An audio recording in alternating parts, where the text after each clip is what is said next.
Welcome! Today we're going to learn how to connect your Brother machine to a mobile device using a wireless network. This video will cover multiple models and operating systems. Even though your machine may not match the model on the screen, the overall process will be the same. You will need to gather some information about your wireless network in order to connect your machine.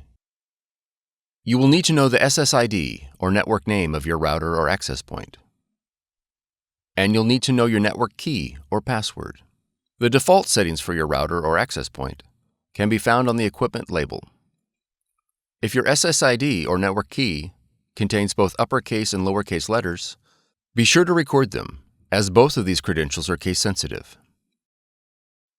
If you set up a custom SSID and network password and cannot recall this information, please contact your router manufacturer. Setup cannot be accomplished without this information. Begin by pressing the Wi-Fi button. Press the up or down arrows repeatedly until the Find Wi-Fi Network option appears. Then press OK. Press the right arrow to enable WLAN. Select your SSID or network name, and press OK. Enter your network key using the arrow keys and the number pad.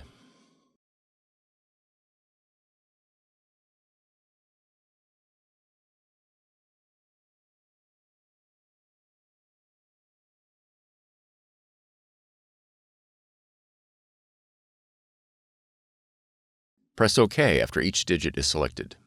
Confirm that your network key is correct, and arrow down to the OK option on the screen.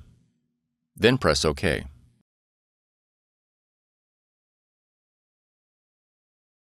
After the connection process is finished, you'll need to go to either the App Store or the Play Store and download the Brother Mobile Connect application in order to print and access other features of your machine from your mobile device. Press Add a Machine on the app, then select Add your machine to the app to select your model. You are ready to print and scan with Brother Mobile Connect. For more tutorials, FAQs, and videos, visit us at www.brother-usa.com. If you found this video helpful, be sure to subscribe. Thank you for choosing Brother.